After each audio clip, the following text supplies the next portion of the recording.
From Disneyland, the happiest place on earth, welcome to Disney's golden anniversary of Snow White and the Seven Dwarfs.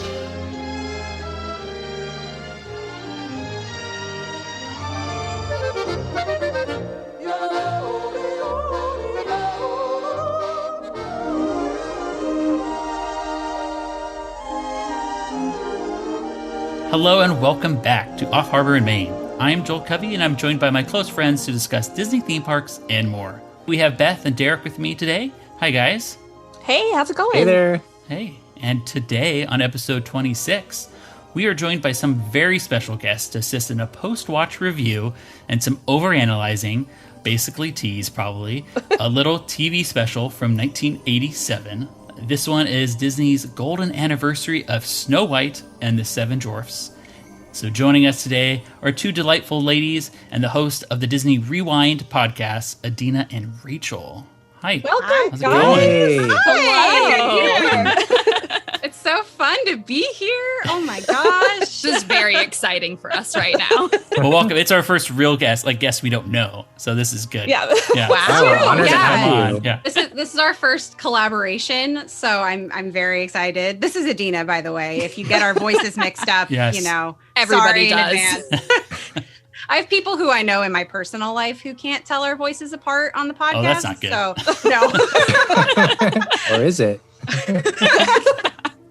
I wanted to start off real quick because what happens on our podcast is before we record each one, they always make fun of me because at the beginning, when we first started the show, I used to get really excited and start off really energetic. And so now I've tamed it down a little bit. But I would go, hello! So something. Hello. Yeah, bear that with was me it. Yeah. because I've noticed both of you will do the synchronized hello. Oh, We do. I That's think all Rachel and her wonderful editing skills of lining up our hellos. No, Well- we synchronize it. We do we it. can do just- it now, and I will synchronize it afterward if we don't. I've had to do that on our outro Let's do too, it. with lining our cheers because Derick will go 2 beats late. It's in sync on my end. I don't know about you all, but I'm It's good. hard with the delay. Someone's Yeah. internet might be faster. I get it. Sure. Yeah. Don't give him excuses. Well, real quick. Hello. Hello. So That's pretty good. No, but seriously, thank you so much for joining us. I am really impressed with your show, honestly, just because when I first started listening to it, I was kind of expecting how sometimes when we do kind of a post-watch and we're watching TV specials, we will not do maybe a lot of research on it and just kind of tease it. And I was expecting just you two to kind of go off the cuff, and I'm like, oh no, they're giving good history, some facts of these the Disney films that they're watching. So yeah, it's actually very informative. I really like the podcast. But Thank you. That's so Thank you. nice. Yeah. I think I kind of explained it well just with that, but I think you would probably do a better job than me if one of you two want to kind of explain what your podcast is. Yeah. So every week, what we try to do every week, we will pair a Disney movie with wine. So one of us will pick a movie and the other one will pick a wine that pairs with that. And we will go into the history of the movie, share some fun facts about the wine and why we chose a particular wine for the movie. And then we will dive into the movie, give our unabridged, unfiltered thoughts about the movie. And it's just fun. And we are drinking all the while. So we get It starts strong and it just can get off the rails very quickly. We understand. Nice. That's fine. We can relate. Yeah. That's the best which is kind. why we give all the facts at the top and then just sprinkle some That's things smart. throughout. Yeah. That is smart. Like when I first saw you guys, because you guys started your podcast very close to the time when we started ours, and I was like, oh my gosh, like this is. I'm like, we have to get together because it really is just a match made in heaven, drinking and talking Disney. And I was like, this is perfect. There are two favorite things to do, honestly. Yep, I get it. Drinking, talking about Disney, drinking at Disney. That's really all we do Any when we're at combination. Disney is Exactly. just walk and talk with drinks in hand, you know? Exactly. Well, before we get into a little bit more about you two, your podcast maybe, and just some of your Disney fandom as well, let's go around like we do for every show and just go around our virtual Tropical and I just to hear what everyone is drinking today. Beth, let's start with you. What do you have? Okay, so, in theme, I wanted to go with wine, but I also wanted to, I was searching for apple wine because I was like, poison apple. Yeah, I got the Stella Rosa. It's fine. I mean, actually, it tastes very good. It tastes very appley, but when it came to my door delivered today, it says a low alcohol.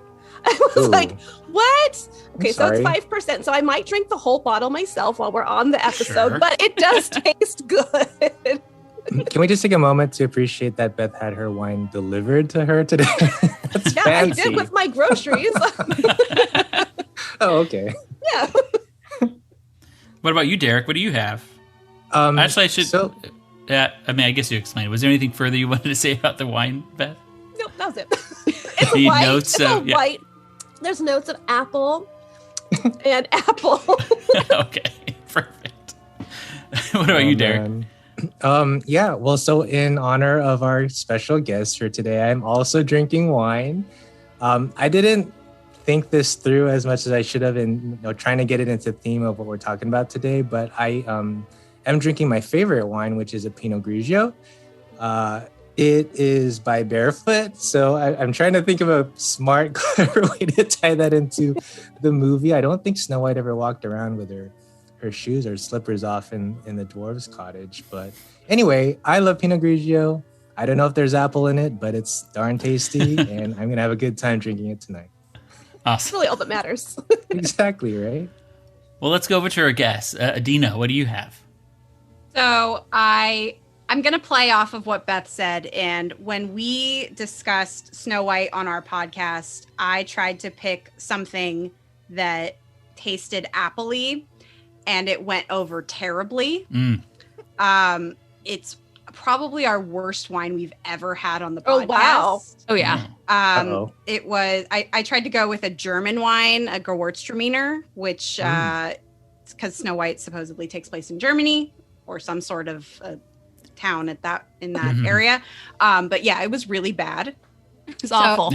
Beth, I'm really glad you're enjoying your apple wine. I am so glad I did not go that route. Maybe really it was poison. So I just decided to stick with a wine that I knew I would like. My favorite wine varietal is a Sauvignon Blanc from New Zealand. It's more acidic and has like notes of grapefruit and lemon and other citruses. So this was from Bevmo, part of their 5-cent sale. Ooh, love those. Yes. Mm-hmm. It's called the Curious Kiwi, and it has a cute little kiwi bird on the bottle. So I know that I'm going to like it, and it's going to get me sufficiently tipsy to talk about this special. Perfect. Nice. How about you, Rachel? What do you have? So I'm, keeping on brand and also doing wine, of course. I too, like Adina, maybe we are always on the same page. I'm also doing a Sauvignon Blanc, a different one, might I add, but also from a 5-cent sale at Bevmo. So basically the same thing at this point. And so it is from it's the Vigilance Sauvignon Blanc. I know literally nothing about this. The bottle just looked pretty. And sometimes. Yeah, 5 cents, pretty looking bottle. What can you do about it? I've had this before.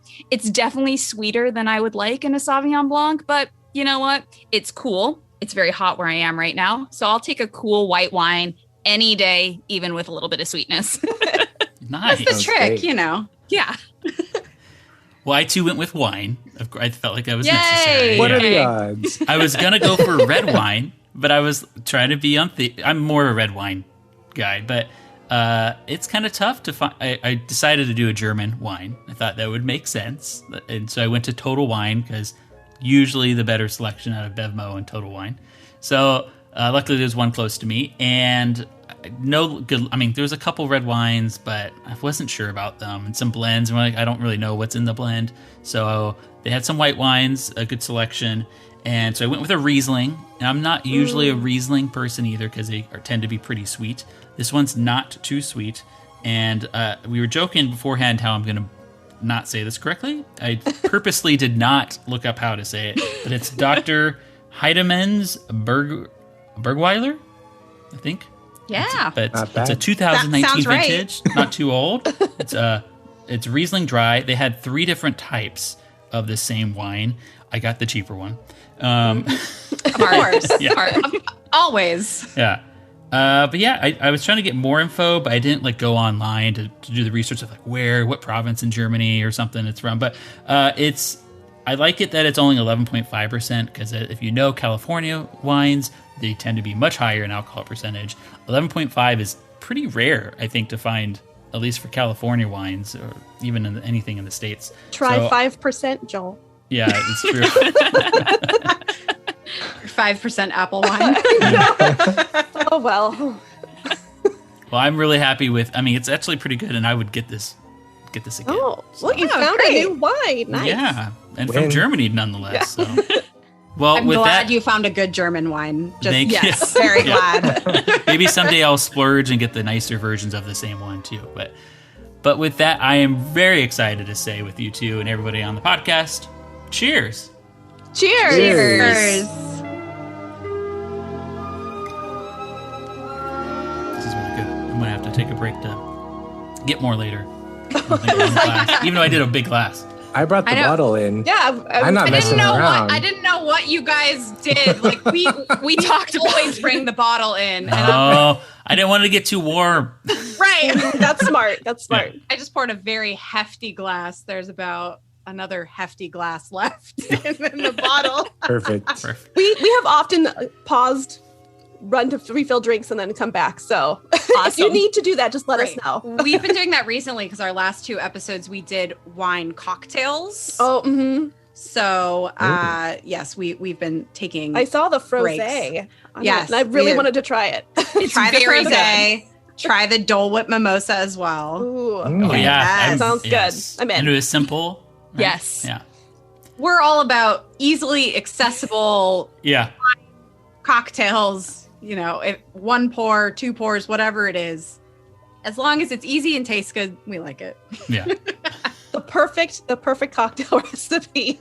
Yes. Exactly. Right. When you start getting into 2 shakes of bitters and muddle your lime, I'm like, I'm out. Nah, I'm out.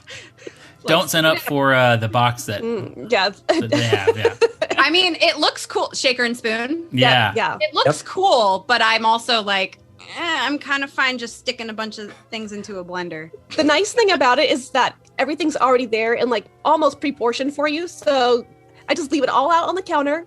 So enough for that. And then just okay, just make it. It's all right there lined up. It's like a little science experiment that I don't have to think about. Just put it all in, shake it up. That's good. It's the HelloFresh of alcohol. That's manageable. Yeah. Well, before we get into the TV special, I thought it'd be good just to get to know you two a little bit more. I kind of want to understand, because I'm not quite sure myself, kind of your history with Disney, what type of fan maybe you are, because there's all different types of Disney fans. And I myself, I love the Disney films, but I don't know the Disney films really well.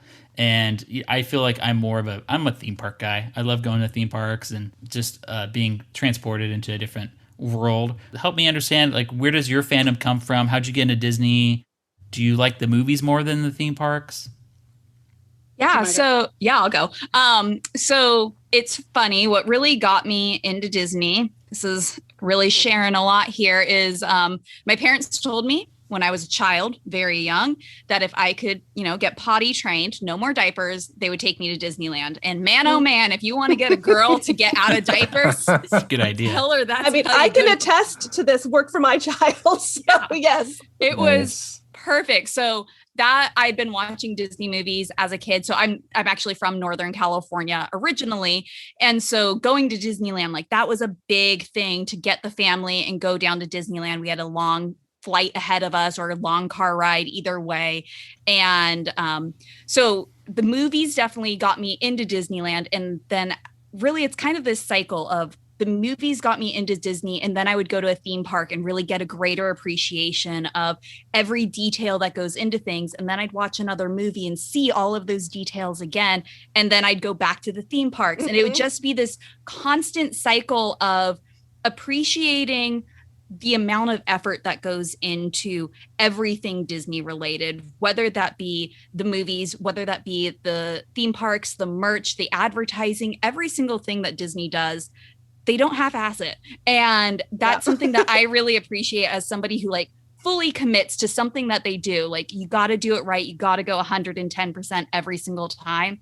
And I see that, and I just gain this appreciation. And the more that I go to the parks, the more that I watch the movies, the more that we've been doing this podcast, even, I have just gained such a great appreciation. So for me, I'm both. I'm this cycle of Disney, the movies to the parks, to the movies to the parks.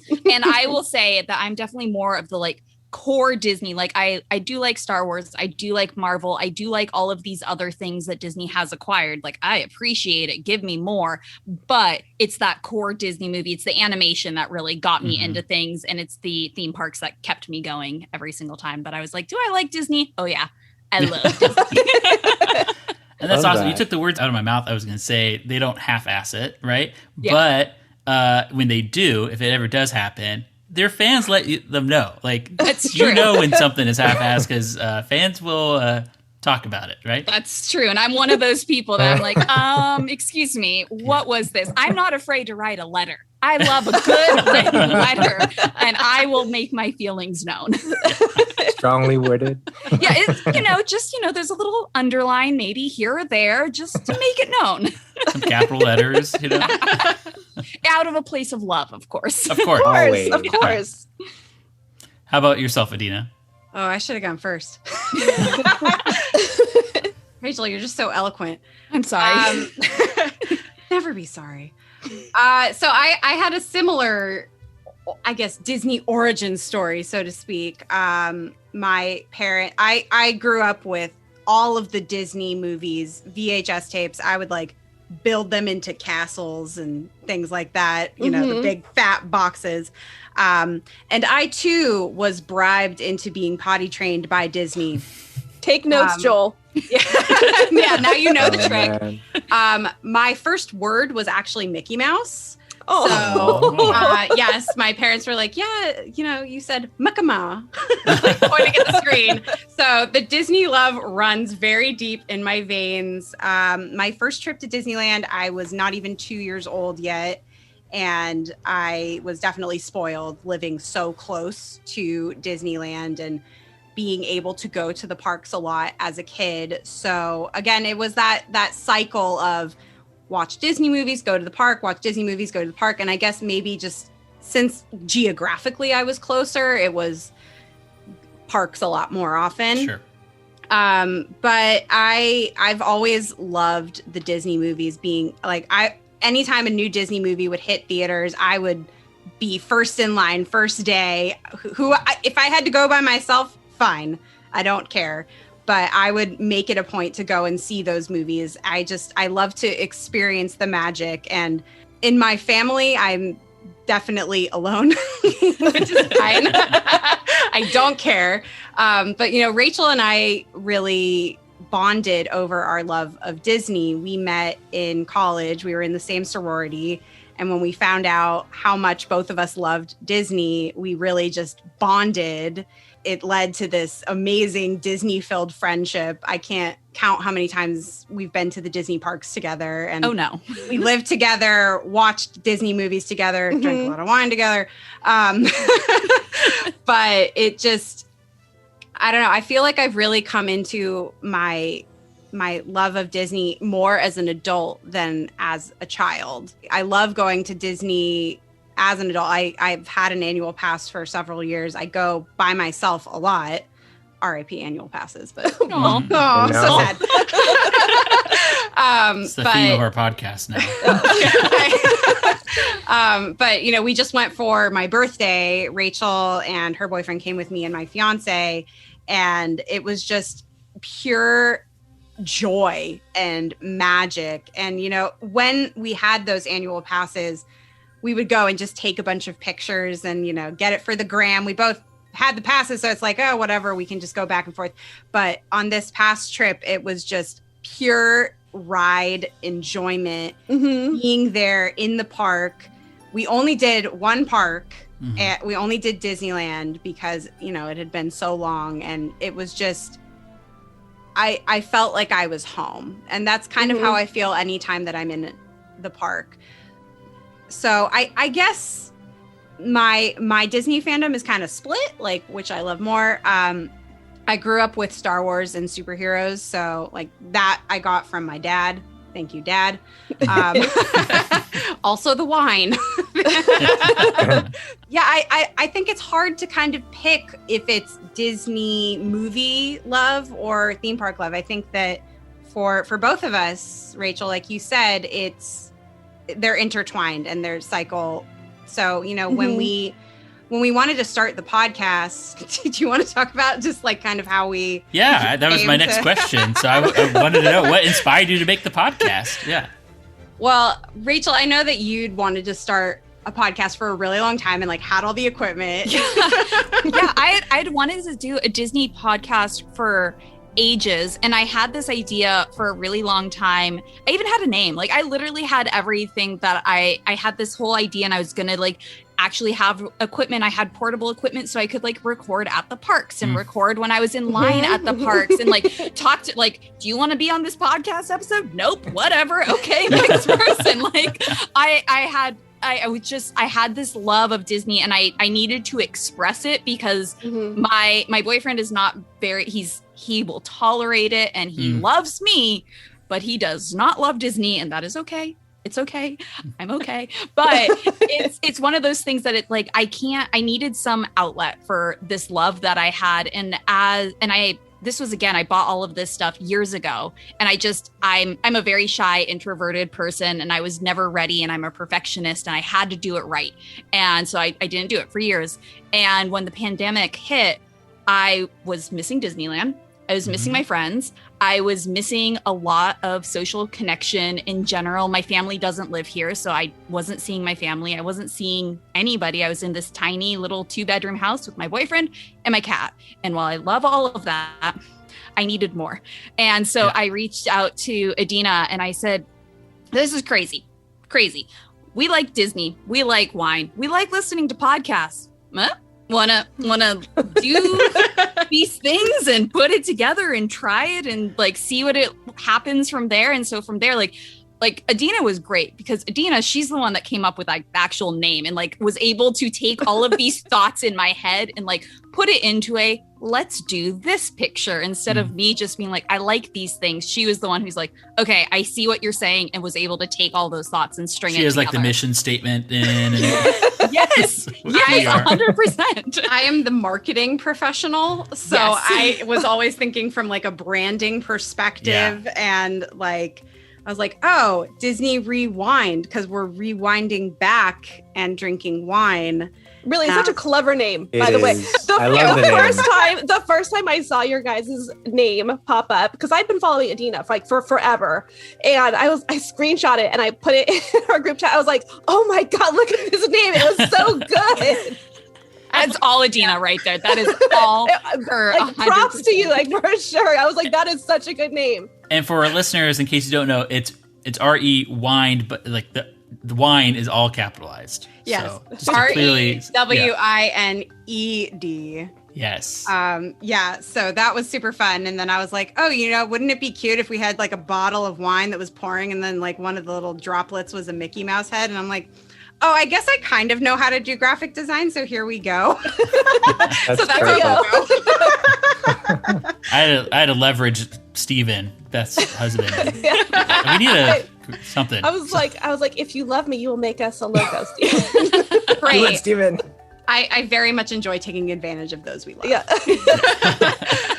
But well, your guys' story sounds honestly so familiar because, we started ours again right at the beginning of the pandemic, and like hearing those reasons, and even us, our original idea was to record a lot in the parks as well. So it's and like I bought the equipment for the parks. Yeah. Joel is our Rachel. Yeah. We'll go to the parks. We're going to do it. It's now open. We'll go to the parks. We'll record in the parks. I see it happening. I just want to sit at Sonoma Terrace with the mic in the middle and us just talking. That's yes, please. Not too much to ask. It's really not. I know, right? Is it too much to ask of us? No. Come on. Wine all around.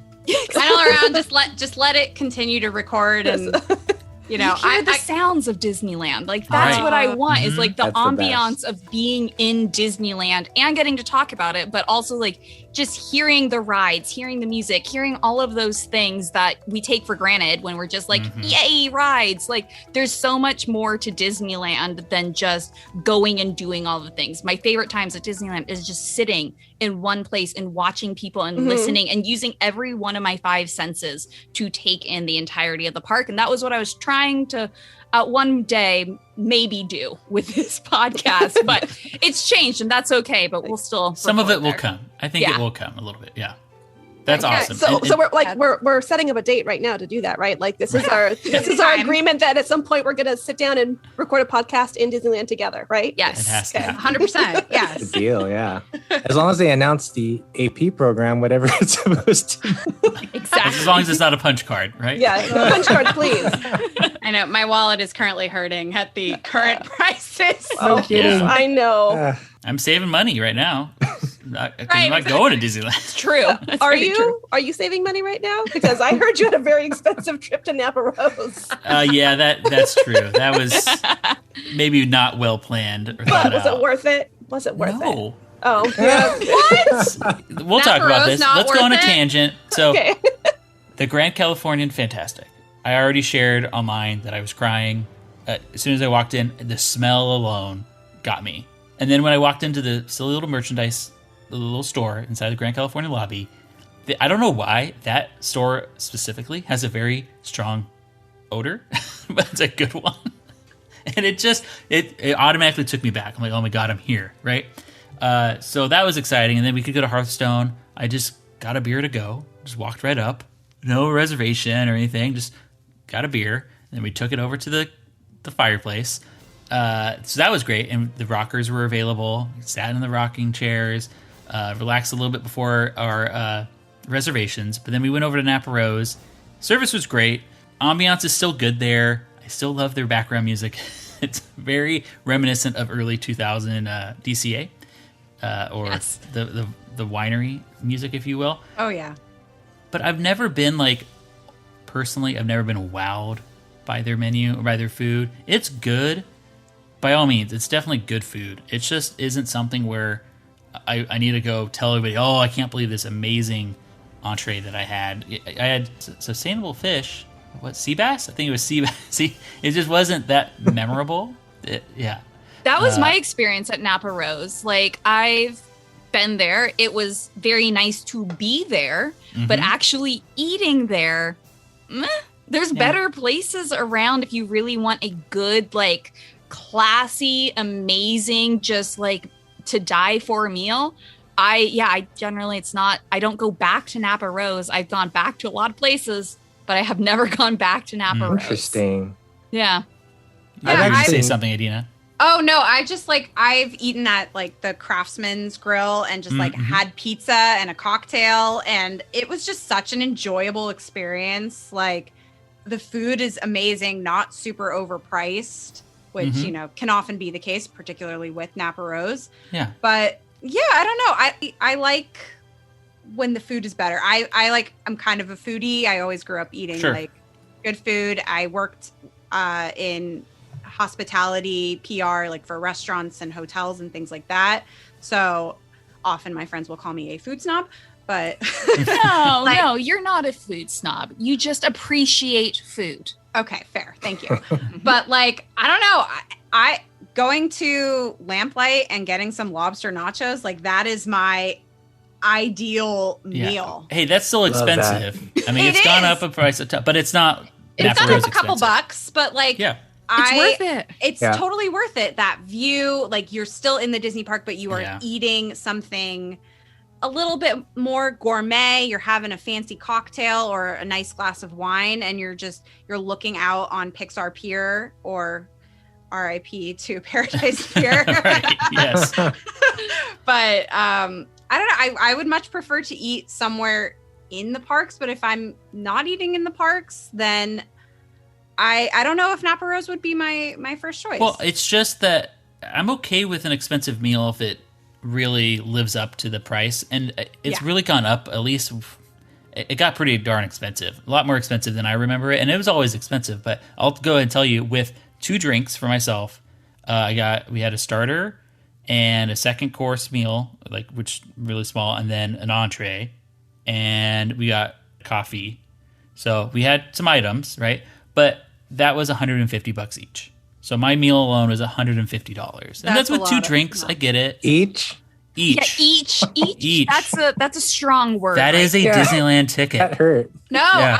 I've been to like fancy LA restaurants where it's $150 total for that much. So Yeah. I mean, you are paying a little bit of a premium at Disney to just be on a Disney property, but it should often live up to the hype, and I feel that other restaurants on Disney properties do. And and the server was amazing. We had great service. And I always feel bad when you have to ask, and I even told him this when I prefaced, I hate asking this question, but I have to ask, is there a Legacy AP discount? Like, is there anything? And he goes, don't ever apologize for asking. You should always ask that question.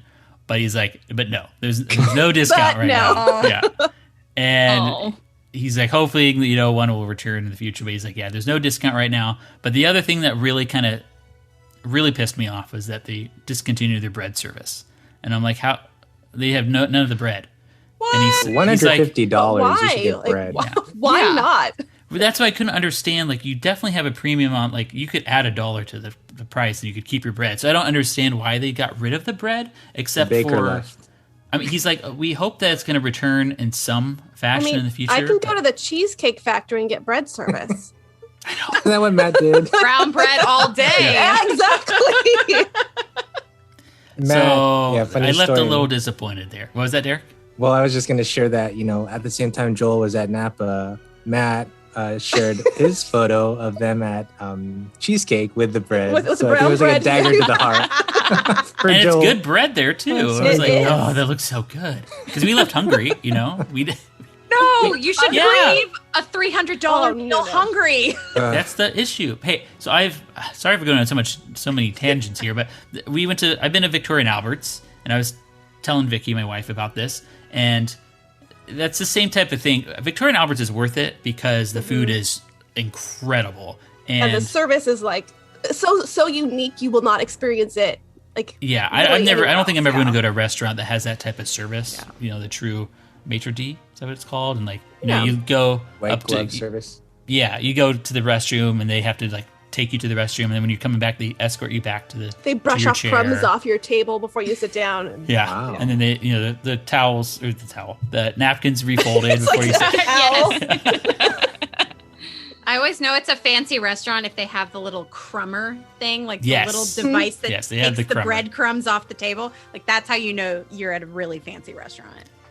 But I bring it up because I still left there. I could still eat more, even though it's like an 8-course. I'm not even. oh my god, I was exaggerating. so full. I felt like I felt like I could sleep for 2 days after that. But it is like an 8-course But meal. and it's spread over 3 out. hours too, and yeah. And a lot So- of small courses. So Yeah, I'm okay with leaving hungry if it's just the food's impeccable.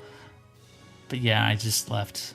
I don't think I'm going to go there for maybe until the next chef arrives. But You know what? New That's menu. okay. There's so many amazing restaurants on Disney property Yeah. that you can dine at that it's fine. It's a fun thing to try, but Checked it off. Checked it off. For now. Maybe You can circle revisit. back. Yeah, you Right, can yeah. revisit later on. yes. Well, this is good. I like just talking. But let's get into why we're really here.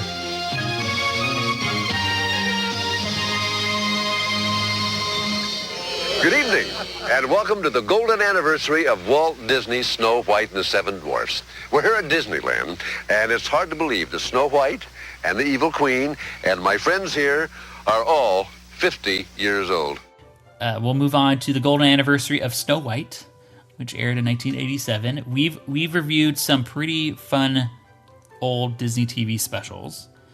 This Yes. one is doesn't disappoint if you're looking for something silly and ridiculous. but I feel like it was still you know how sometimes we watch them and they're so ridiculous, you're like, who would ever watch this? Yeah. And this had some really great moments that I was enjoyed this one.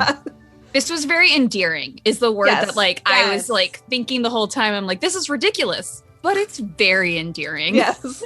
I stumbled upon this while we were researching for our Snow White episode, and I was like, Dick Van Dyke, the 1980s, sign me up for watching this.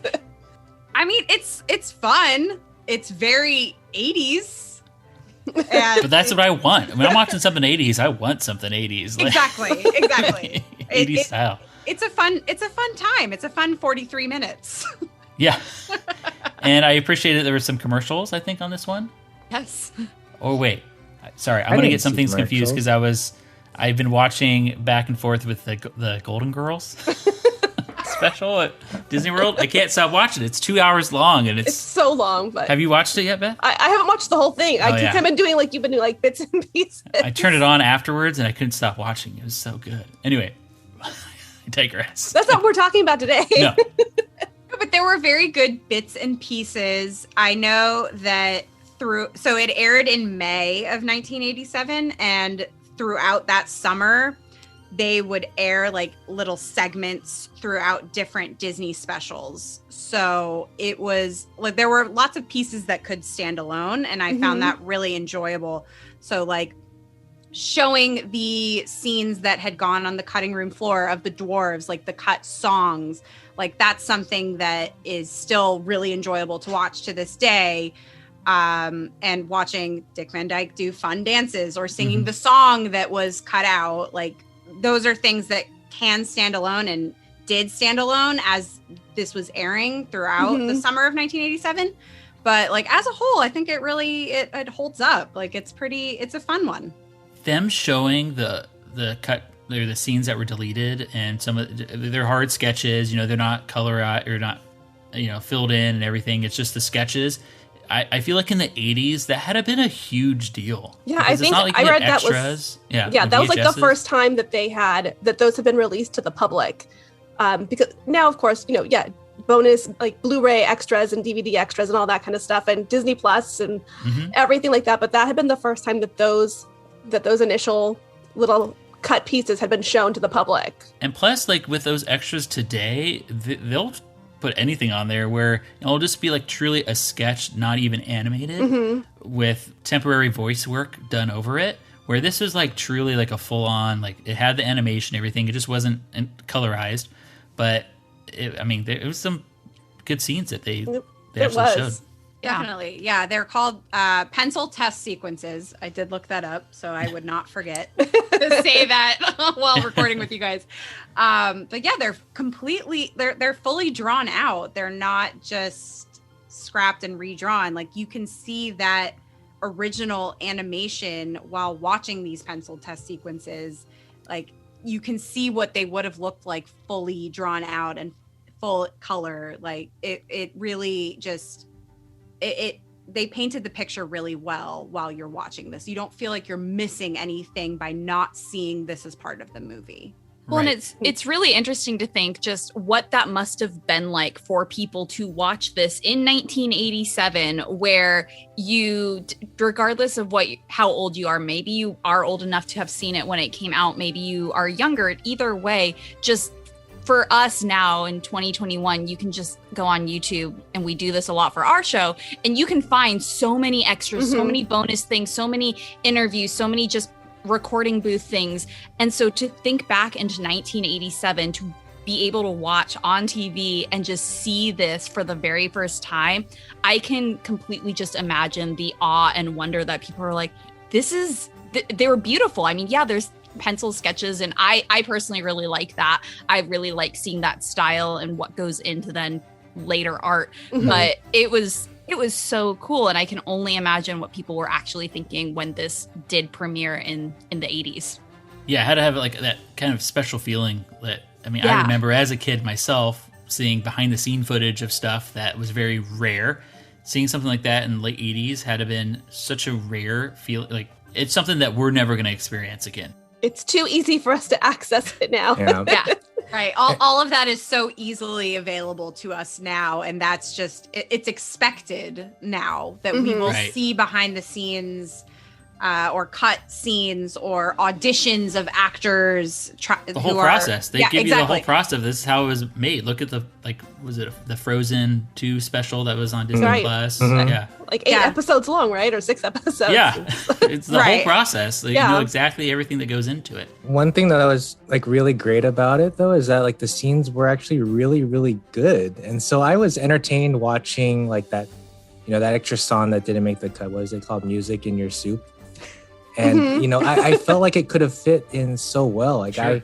I enjoyed just like seeing what they developed and how complete it was, right? And it could have fit into the story. I think I understand, you know, in the interest of time having to take it out, but I think it just added some extra magic. So yeah, what a treat in '87, right? Isn't there like the legend is like Ward Kimball wanted to quit because they cut out 2 of his shows or 2 of his scenes, and I get it because especially if you spend all that much time on it. It was just 2 main scenes that he made. It's Ward Kimball. He's already buddies with Walt, and you're like, you're getting rid of my scenes? What? Yeah, I get it. Like something they mentioned in the in this special is that Walt only wanted to keep things in the movie that moved the plot forward. Mm-hmm. So like this was such a feat. This was the first full-length feature animated film ever from any studio at all. So, you know, 83 minutes, that's how long the movie is, was so long compared to all of these short films that had only been, you know, 7 minutes, 10 minutes, maybe Right. 12 minutes. Mhm. So, you know, how can you really keep an audience captivated for that long? You need to only include things that move the plot forward. But then, you know, you're looking at the movies of today and there are so many throwaway scenes or songs or things like that. Like Rachel and I just talked about Frozen on our podcast, and there's the whole thing with the trolls. That doesn't really move the plot forward at all, but it's a fun song. Well, It does if you're me and you think that the trolls are the villains in that movie. oh, That's a hot take. hot take.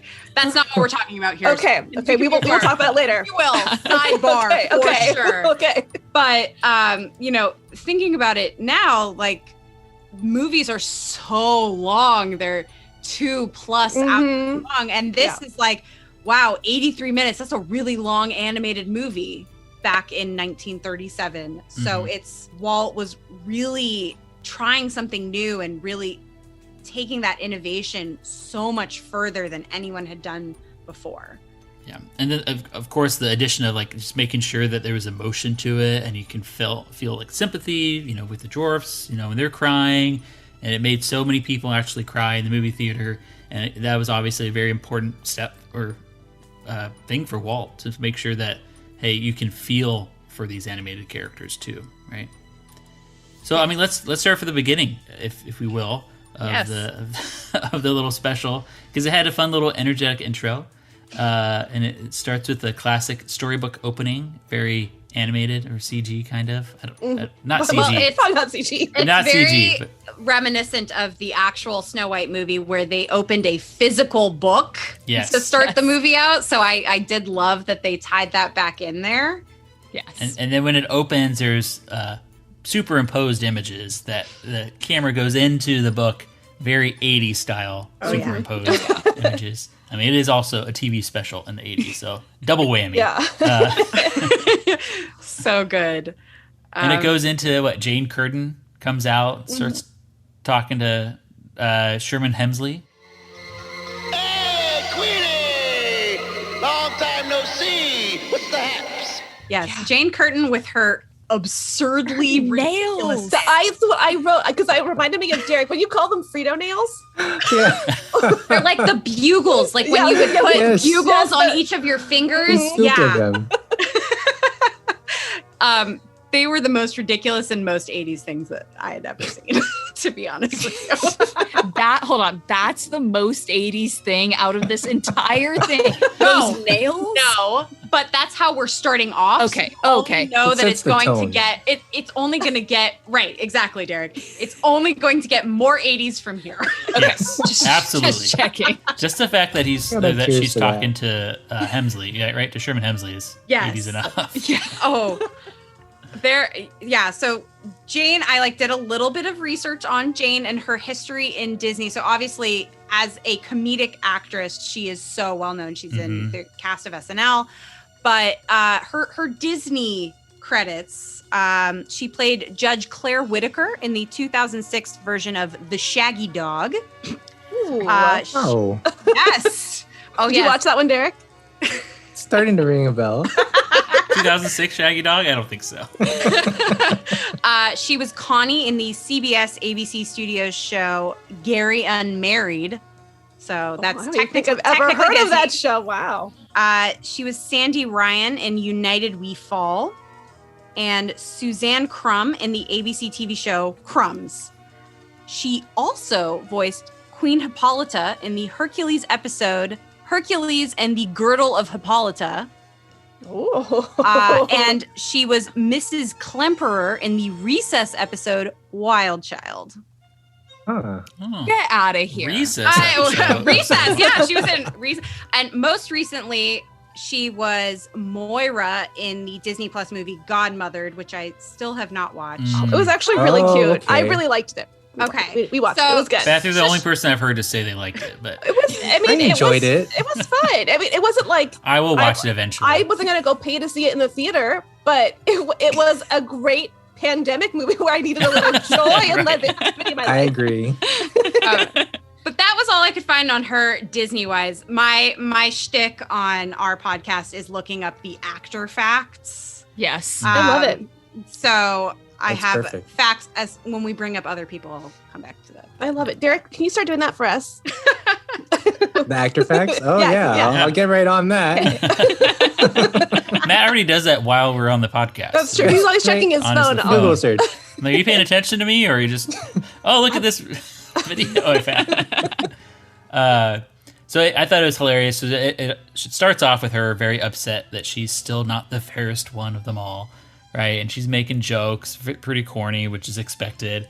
I love the part where they show a clip of Snow White running through the forest, terrified. And she was like, oh, no wonder she looks so good. She's still jogging every day. I loved that. That was the best quote right there. Yeah. So good. 50 years later, she's still jogging. She's still jogging. And it had to have been a line from her. It had to have been some improv or just like, yeah. what are we going to say here? Who's the fairest one of all?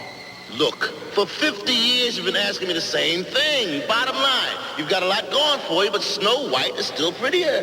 You're telling me I'm still not the fairest one of all? You're fair. She's fantastic. And she looks better every day. Look, I've got to run. I'll get back to you. No wonder she looks good. She's still jogging every day. Well, you'd better run, Snow White. You'd better run for your life. And so she puts a spell on Grumpy. I don't quite understand. I didn't go back and rewatch. Why did she want the spell on Grumpy?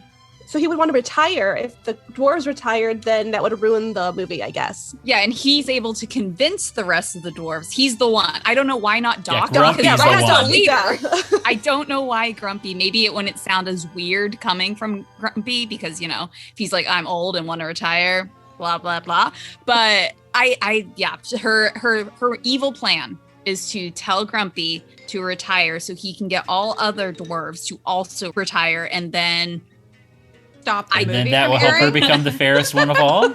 right. Yes, Obviously. it makes complete sense. The This is the logic, best just draw part. the line. Of these TV specials is trying to understand the logic story, the the actual stretch that they storyline do. that's here. Yeah. Right. Yeah, And maybe we're you not know, meant to understand. you know that the writers did not think this through as much as we are all discussing it right No. now. Not at all. They were They just probably like, wrote it within the amount of fun. time we were doing this podcast. Right, exactly. And they're just They like, probably cool, didn't let's run have. this. They probably didn't have somebody who could do a good Doc voice. They're like, well, we got someone who can kind of pull off Grumpy, so we'll go with Grumpy. I was trying to figure out who was doing Grumpy's voice. I was trying to figure it couldn't out. find too. it. I couldn't 'Cause figure it out. It kind of reminded me maybe of somebody from like the Country Bear Jamboree or one of the voices. It had a very distinct voice to me. Yeah. It I was thought a little the same off. thing. Yeah. Yeah. If anybody knows, I don't think anyone does, but maybe one of our listeners does. Please let us know because I am very interested to know who some of these voice actors were. Yeah, in IMDb does not have that in their credits, No. which is usually where I go to find our voice actors. Yes, and I searched as well. The grumpy voice is it's still nothing. I'm like, okay, fine, I'll give up. Let's just believe it's grumpy. Sure, It just It is is grumpy. grumpy speaking. Yeah. So I mean, then it cuts right to Grumpy telling Dick Van Dyke that you're not for hire and persuade the others to retire. Right? No. Well, you're missing that they're trying to make Thunder Mountain The mine. the mine. Thank you. And I'm Yes. like, hold on, this is not Seven Dwarfs Mine Train in Disney That's where they got the World. whole idea. They were like, wait, we did this back in 1987. Let's just bring it all the way home. I was so confused at first, and I was like, oh, I mean, I guess it could kind of be a mine, but not really. No. Well, it is a mine. It is a mine. But it's A not haunted, the cursed mine. mine. It's Yeah, not the mine. No. There's no jewels in there. Exactly. I've never Right. seen a jewel during that ride ever. True. Lots of explosives. Yeah. Be careful, dwarves. It's not safe. It definitely wasn't safe what they were doing because they were walking along the final stretch of track, which Yes. I love. That's another thing. Like what episode special we were watching where they were walking down the Alice in Wonderland track? Oh yeah. I don't remember what that There's was. the dwarfs too. They're walking. Oh yeah. Oh yeah. Another special. It was the dwarves. No one cares about them. It was the Let them Christmas fall one, off. right? It was that weird Christmas Yes. one where they were like Yeah. depressed, singing like super depressed down because Santa was making them work too hard. Yes. Those poor dwarves. And Was so it also the 1980s? Because this sounds very 1980s. 60s, I think. Oh, even better. Yeah. Yeah, we'll find you a link. We'll get you Please. with that one. But this is the same thing where this is before like safety railing or really those type of concerns. So they're just walking down the track, coming out of one of the last turns on Big Thunder Mountain, and yeah, they're singing, right? Hi ho, I believe. Yeah, Right? it was very yeah. energetic. Yeah. Like it was a very energetic version. I really liked it. These It's dark, remixes, it's though, nighttime. throughout the entirety of it are just, they're Oh, the very remixes. 80s. Oh, Love I have the on here. remixes. I have my notes talking about how great these horns were. You get a lot of horns here.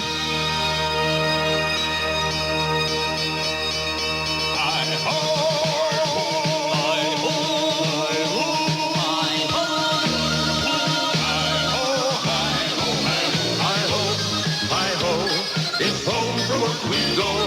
Just keep on singing all day long. Hi ho, hi ho, hi ho, hi ho, hi ho. For if you're feeling low, you positively can't go wrong with a hi ho. You know that it's at nighttime, so they could record it when no one was in the parks. Like, you know this was recorded at like 2 in the morning. Oh yeah. Yeah, for sure. Yes. So they come out on Thunder Mountain, and then they make their way to Main Street and East Center Street, which we talked about actually in our last episode. Yeah. Yeah, the Flower Street, and then cue Dick Van Dyke singing "Silly Song." And as the eighth dwarf, Yeah, I wrote that too. I wrote he's the eighth dwarf in my notes too. yes. Oh my gosh. And then what's like he looked like an adorable Smurf. Yes. He didn't look like a dwarf. No, he very he much looked like he was in a red shirt and a blue hat, which Yes, is it was Which sorry, switch. red he looked- hat, blue shirt. red hat, blue shirt. He was a Smurf. Okay, I'm ready right now, you guys, to start a petition for Dick Van Dyke dwarf merchandise in the parks. I want like a plush. I want a I'm t-shirt. signing this Okay. petition right now because Yeah. Dick That's Van not Dyke creepy. is no, it's not because Dick Van Dyke is just Disney like royalty. I need more Dick Van Dyke He- merch in general. He just is a like damn treasure. Like he yes, is a treasure. protect him. And those Protect. dance moves. But he's in his 50s when this is being recorded at the very least, because he mentions that he was a small child when his mom in brought his him, arms. Yeah, in And her his mom arms. took him in her arms to see Snow White. So he is, in his 50s. He is dancing like a 20-something-year-old. I'm like, damn, moves. Dick Van Dyke. He's Yeah. very spry is the word that I Yes. used to describe him. Just very Perfect. spry. Yes. And then I feel like they wanted him to rap in there. Like he almost was rapping. Like it wasn't quite, but it was almost. He was almost rapping. He who's towing the raft. Yeah. Right. I'm personally just glad he did not use the Cockney accent. Oh, right. It just feels too weird. But yeah, they're just bopping around Disneyland all over. Nothing is making sense whatsoever. No, and like the direction, like where they go to one place to the next, like why are they now coming out of the Castle Drawbridge? Right. Yeah. But before, I mean, this is when the music really goes crazy. Yeah, I mean, they have hardcore, really loud horns.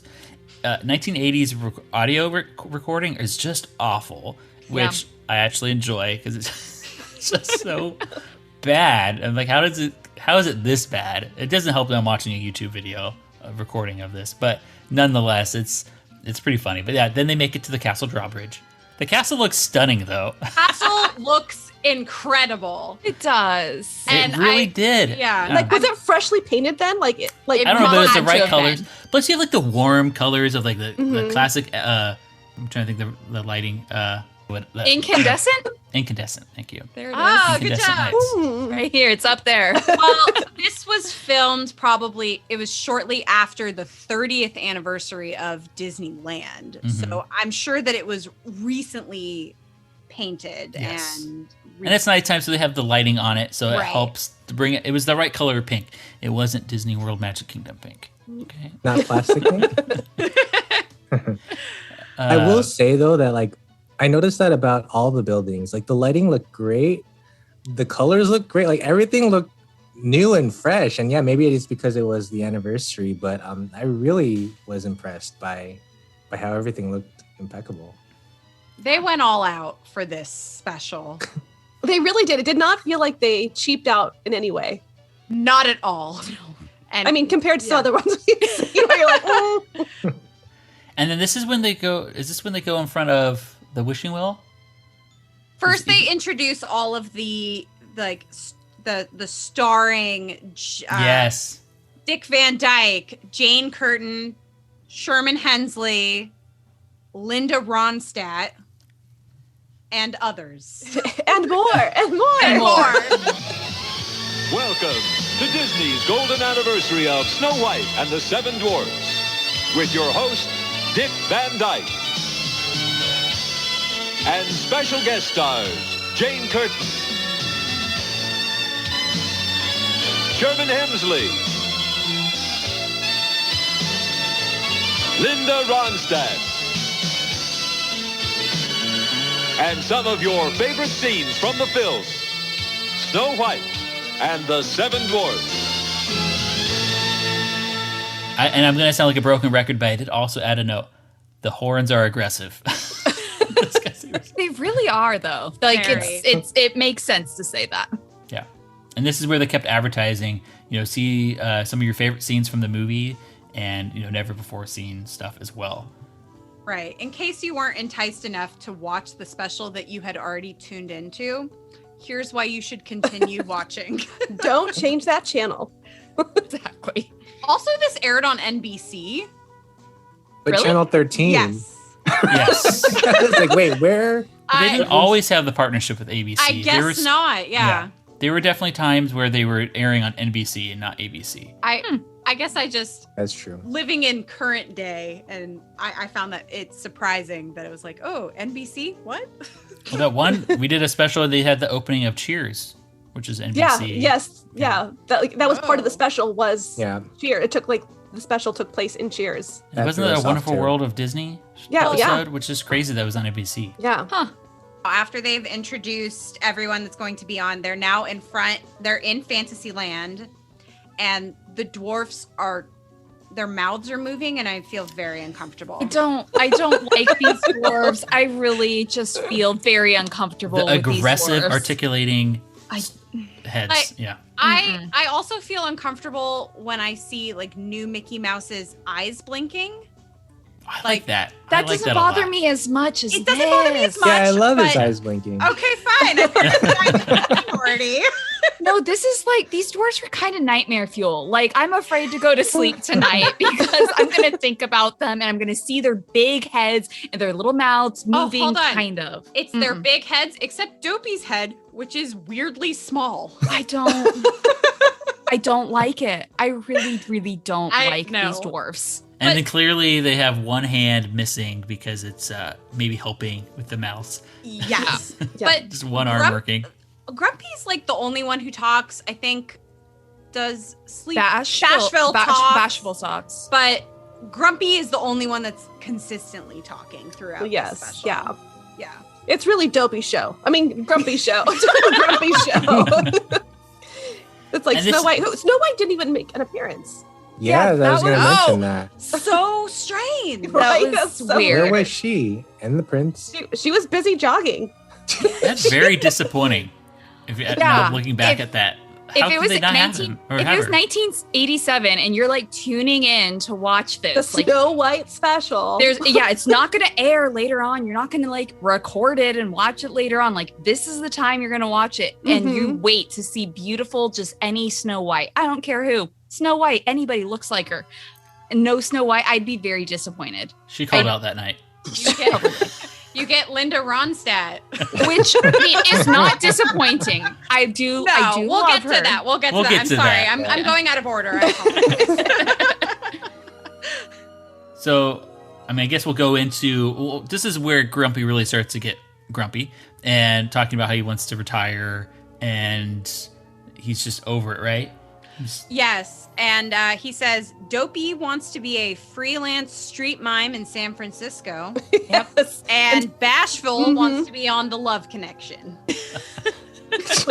Timeless episode, I am right? almost surprised that they didn't have a clip. An imagination, like where they're like, "Ooh, Oh imagine, my gosh. imagine would've been Bashful on the hilarious. Love Connection." Would pay for that clip. But it was such a chef's kiss moment of 1980s. Absolutely. So from here, this is where they go into some short clips. They show the dancing scene inside Snow White's cottage. Not too much. It's a very short clip of it. They promised they were going to be showing some scenes. And this is the time I don't think everybody had VCRs. You know, this is... So it's rare for people to be able to watch that stuff. And for us in 2021, it was really cool to see because it's not remastered the way that we see it. And that's something that Adina and I have talked about is that we don't get to really appreciate these movies how they were because we get these remastered versions, which is great. It's wonderful. It's amazing. But to be able to see the original colors and be able to see the original, just the drawings, how they looked, it was really cool. And for like us in 2021, I'm like, oh my gosh, so vintage. But also it was just like, it was really unique because we don't get that opportunity today. We would never get that today. It's that analog feel versus digital, right? Yeah. It's just, you don't get that same feel, that warmth sometimes out of the digital copies and the remastered stuff that they have today. Even though it looks fantastic, it just isn't the same. No, It's a good point. I wrote the same thing because, you know, we only watched this 5-6 months ago, the Snow White movie. And, you know, when you see Dopey is on top of the other dwarfs and I know he's supposed to have a purple hat and the green shirt, but it's not that same color. It's like, oh, wow. I can kind of see what this would have looked like for someone watching this when it originally came out. And while the remastered color is so vibrant and beautiful, it's kind of nice to see, to get that experience and see what it would have been like to see this movie in 1937. Yeah. After the footage, that goes back to Grumpy still being upset, and he's saying he's history. He wants to see a movie instead of seeing a movie or being in a movie or seeing movies with him in it. He's like, oh, I just want to go see a movie. Didn't Dick say, like, I think that's a good idea? Yeah, I think that's a good Oh, idea. yes. Yeah. So, yeah. Now we're in Kansas City, 1917, which is still Main Street, USA. Yes. Is it? What? No, it's not. They filmed on location in Kansas. What? Yeah, they had the horse-drawn carriage going down Main Street, and all the Main Street vehicles, and some extras in the background. To help It was all like that sepia tone, like brown all the way Yeah. across. Yeah, that's where they did not stretch the budget. No. And Like, they yeah, did we're already here. and they did a little cheat as they went to the Main Street Cinema, and we assume or kind of guess this is inside the Golden Horseshoe. Yeah, That's where because we you could think see it's- that. You could see the curtain when they were, and then you could see the box seats on either side of the stage. So that's where I think they filmed that. That makes sense. And this is where Dick Van Dyke talks about Walt's first vivid memories of going to the movies, which is where he first saw the live-action Snow White in 1917. So this was supposed to be, I think, a 15 or 14-year-old Walt, where he first saw Snow White, which really gave him his, passion. He's like, I want to make this movie. I don't know about like you guys, but like if I go back to like 14, 15-year-old Rachel, like there is not a defining moment that all of a sudden like set me on the path that I'm on right now. I was like, you bought your first mic, and you know what? You got it. You figured it out. I had a mic. I was like playing with Audacity back in like when I was 14. No, I was doing none of that. So for Walt Disney, like again, like we talk about like what draws us to Disney and how do we feel about being Disney fans and things like that. Like this is something, just that drive that a person has, that they can see something when they're that young and just like set their intentions to that. That is thoroughly impressive, because that is not the type of person that I am. And so to see that, I was just like, yeah, you know what? This just adds in to why I appreciate Disney so much, because he sees this and he's like, I love this. I want to turn this into my thing. This is going to be my drive right now. That's crazy. Yeah. Yeah. And, like what? look what he turned it into. Yeah. Exactly. That's well said. Yeah. Yeah. He mentioned that Dick Van Dyke mentioned that Walt saw in this film, which was a silent movie. This movie had everything he felt a movie should have: a beautiful heroine, an evil witch, and some comedic effect. And which was provided by the Dwarfs. So I can't believe, 20 years later, he made this into a reality, into this animated phenomenon, so to speak. Yeah, I agree with you, Rachel. I can't imagine having that foresight, 20 years ago. And this was a great little piece, because they really go into the history of Walt Disney and Mickey Mouse. And this was my favorite segment. This was my all-time favorite segment of the whole thing. And I learned some stuff which we'll go into that I kind of sad that I didn't know. I'm like, how did I not know this? Maybe I've heard about it before, but this, like, for instance, like the Flower and the Trees, Flowers and Trees was originally filmed and done in black and white, but they scrapped it and redid it in color. And I didn't know that. That's pretty. That's crazy. Can you imagine, like, you've got this completed thing ready to go out, and nope, we're gonna do it this way because this is my vision. But like, just as you were saying, like, to have that kind of vision, and to like, he was always so sure of himself. It's going to work. It's going to pay off. Yeah. And in almost every case, it did. And if it didn't, he just turned it around and it came back better. And the next one did it better. Yeah. But that's what I really love about him and like his passion, is because he always wanted the best. And like, I really wish that people took from that quality that he brought to everything he did. It's so incredibly inspiring, like, to see what became of that. Yeah, and I feel like it's so rare that we there are definitely certain people that will go on and like have a vision and make it happen, but it's not something that we see all the time. So I am always, the more that I learn about Walt Disney, and I've talked about this, I'm not a super fan of every decision Walt Disney has ever made. I'm really not. That's not great. But there are things that he has done that I personally am just like, we really should talk about this person as a person more, and just what he did, because it's revolutionary, and it's the reason that we have everything that we have now, because of this little 14-year-old seeing Snow White in a movie theater once. That's insane to me. Like, that's absolutely insane. Critics, before this had come out to the general public, we talked about this in our podcast episode of it, that critics nicknamed the film Walt Disney's Folly. Right. They were convinced that this movie was going to fail. The initial movie budget was $250,000 in 1937. Right. And it ballooned up to $1.5 million. A lot of money to me as not a movie person, but like, 1937, I did not do the math to see what that would have would be the equivalent. It was a lot. Yeah. It was a lot. Walt Disney mortgaged his home to finance this movie. And it's baffling that he believed so much in the future of movies and the future of his production company and what entertainment would be like then to now, it's incredible. And like Rachel said, you know, he made some questionable decisions, but just being able to have that foresight and seeing what could happen from these decisions that he made, remarkable. We should all believe in ourselves the way that Walt Disney believed in himself. That's the self-care that we all need right now. And also, you know, can we have a shout out to Lillian? Because I was going to say, Lillian, my husband came home and was like, thanks to her. listen, let's just mortgage the house. Be like, can we talk about this for just a minute, please? Everybody find your Lillian, you know? Yes. Find that person that believes in you no matter what. Exactly. And if Screw you're not Roy. if you're not with that person now, sorry, goodbye. See ya.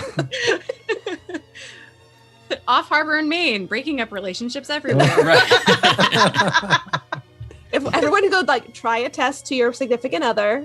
Okay, so I want to mortgage the house to do this project. Are you okay with it? Just see what they say. If they say they're fine, you can stay in the relationship.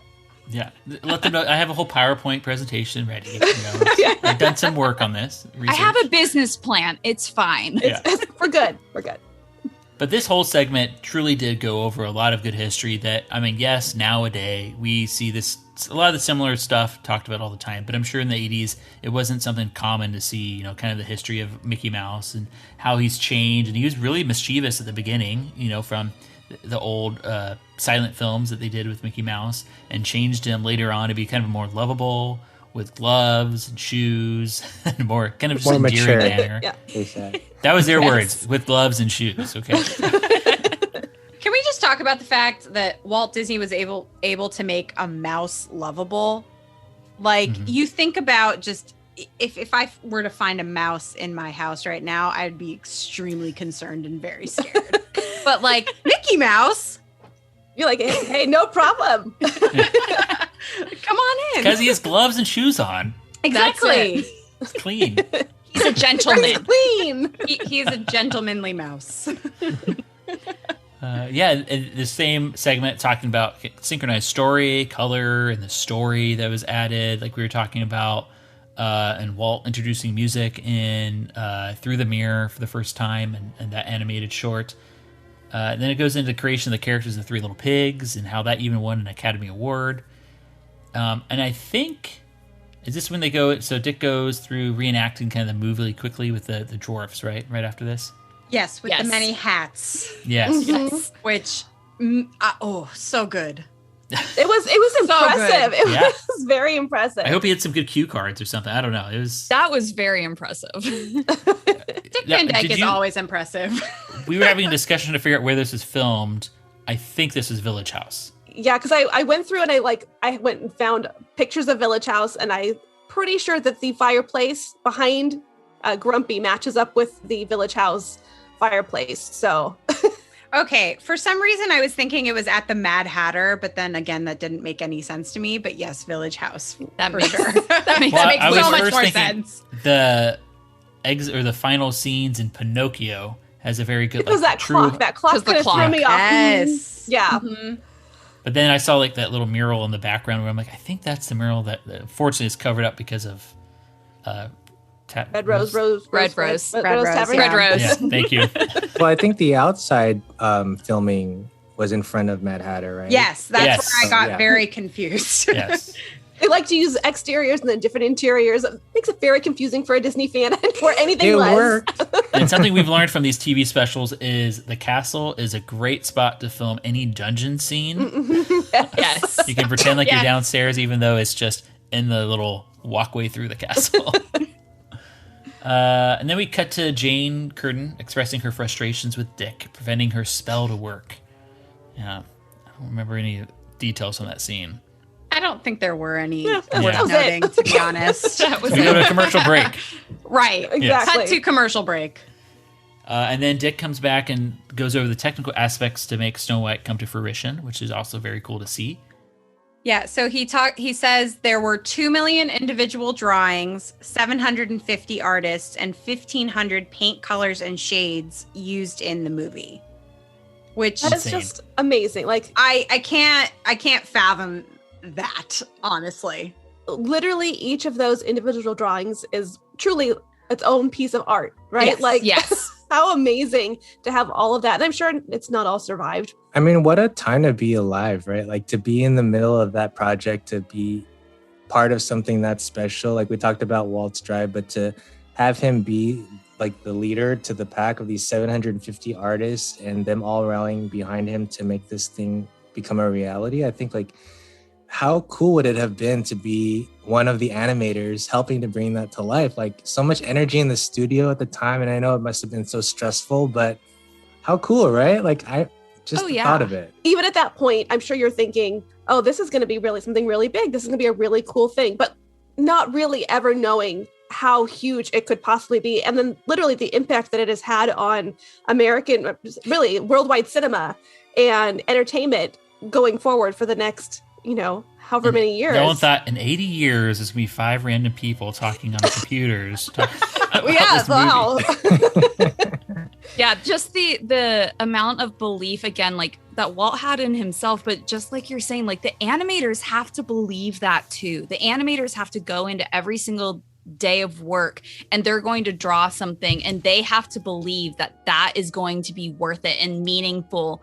And that would be such an incredible experience to be just doing the color, we had talked about that her blush on her cheeks was like actual blush. It wasn't actual coloring. Oh, wow. So to be that person putting blush on Snow White's cheeks in every single scene, like that, what an interesting purpose to have, that you're going to go in and you know that you believe in something and your belief is, I'm going to make her have rosy little cheeks. That's my job. Right? That's my job. I'm going to do it. And it's and to not even know that what would come from that, but just to believe in what you're doing so much is huge.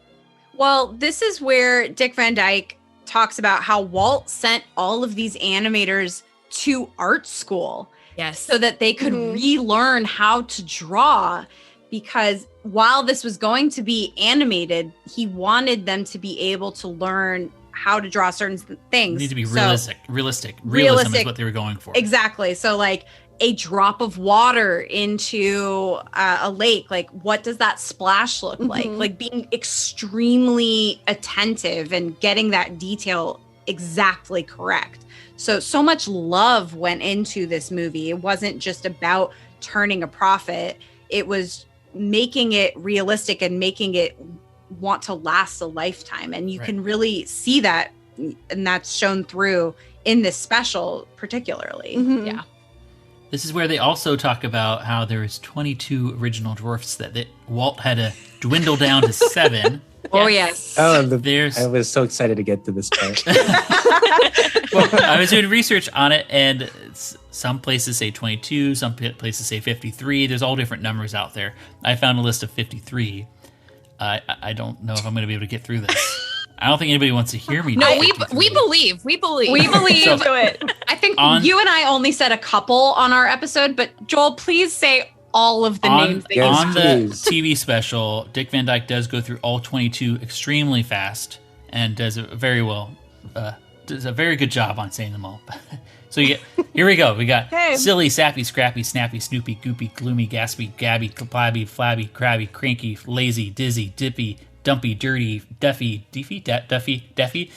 doleful, rueful, wistful, soulful, helpful, awful, graceful, tearful, tubby, weepy, wheezy, sneezy, wheezy, sniffy, puffy, stuffy, strutty, shorty, shifty, thrifty, nifty, nerdsy, hootsy, hotsy, hungry, hickey, hoppy, jumpy, jaunty, chesty, busy, burpy, baldy, biggy, wiggy, bigo, eel. I will drink to that. Favorite? Cheers. Wow, yeah. Can we all cheers to that again? Yes. Now, I found the same list that you did, Joel, because I scared myself when I thought I posted my list in your in your notes, and you were going to yell at me for posting your notes. I was like, oh wait, no, it's okay. He found the same one, but I did highlight just a few that I wanted to touch on. Snoopy, yeah, Snoopy. Like we could have a Snoopy dwarf. Gaspy, like can he not breathe? Awful. What? Yeah, it's not the Gaspy, it's Gaspy. Gaspy, yeah. He's just gasping a lot. Like no, I'm picturing like he's shocked and everything. Like okay. I like that. Picturing a smoking. He's always dwarf. out of breath.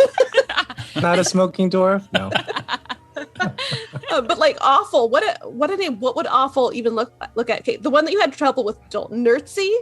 Yeah, I don't know what that is. I Googled it because I did not either. The only thing I found was somebody else Googling it from this list. And they made a post saying, does this mean anything? I can't find anything except it says it's not a word. It's not even a word. What does it mean? I thought it meant nerdsy. Nerdy. Nerdsy? Neurtsy. Nerdsy. Is it like German-ish? Yeah, I was gonna say, is it pulling from anything German to mean something else? I do not know. I could not find in it. Chesty, as I mentioned earlier, I just really want to know what Chesty the dwarf looks like.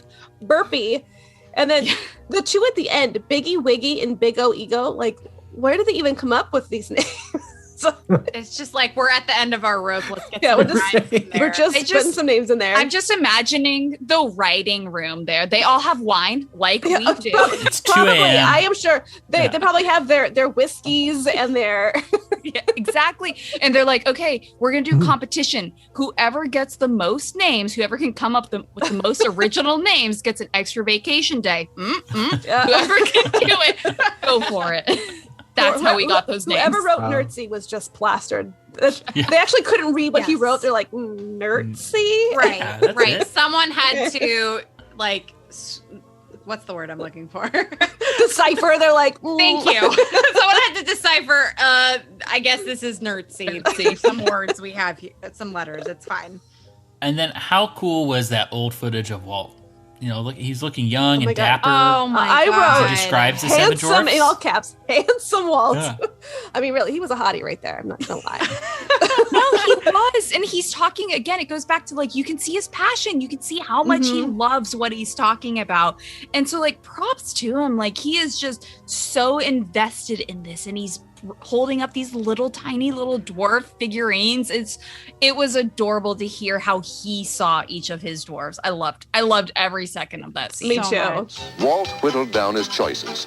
The problem, Grumpy, guys, was trying to give each of you a recognizable personality and one that audiences would like.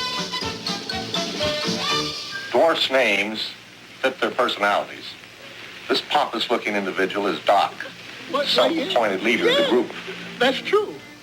This little fellow is bashful. He's secretly in love with Snow White. This funny face is Sneezy. He has hay fever. Old droopy eyes is called Sleepy. And Happy here with the beaming smile. Yes, and you must be... Happy, ma'am. That's me. And this is Dopey. He don't talk none. You mean he can't talk? He don't know. He never tried. That's too bad. He's the original daddy, right? Oh, he went there. Oh, Derick. Oh my gosh. But I mean, yes. Not going to argue with you, but we're just going to say you're the one that brought it up. Derek's actually wearing a Daddy Walt shirt, and you just can't see under his button. Hey, Now available on offharvardmaid.com. I was going to say, yeah, Some who's merch? making that merch. Did we cross the line? Who cares? No. No. They're the ones that entered Chesty the dwarf. Yeah, exactly. Exactly. This is tame compared to that. Yeah. The next scene, however, though, was it was ridiculous. They were going through the animated dwarfs talking in, like dub-overs with other accents. Oh, Yes. So many questions. Like, was Dick doing those voices? Because I had like John Wayne and Humphrey Bogart, but obviously it was not them. So I'm assuming I'm thinking it was Dick for each one. doing them. Yeah. I was assuming, yeah. But I'm not sure. Yeah. did not like that. It was a fun day of recording for him. Well, what if a lot of other movie stars tested for your voices? It might have changed the whole movie. Of all the cottages and all the forests and all the world, she had to walk into this one. Just a minute, Grumpy. She's a decent, sweet girl, a princess. Maybe she can cook. Yeah. Listen up and listen right, Pilgrim. We're not used to having women folk around here. Where are we gonna change our underwear and stuff like that? Why, we're just... We're just... They're like, they gave him his brandy, and they're like, just go for it, whatever Just you do want. this. Give us something. After this, they talk about the multiplane camera. Oh, this is still like one of my favorite things. Like even So now, cool. even with all the computers and everything, I still find this whole process so fascinating. Yeah. And so seriously, all the backgrounds are so beautiful. In all the movies that they use this, the multi-plane camera with, it looks so good, really and pretty. It looks so smooth when they move everything. And I am still always, I've seen this footage like a million times, and I'm still always just like, I will sit and watch it and just be impressed. I think the thing that got me the most is when they were talking about how in other types of camera work, when you were zooming in, everything would get bigger.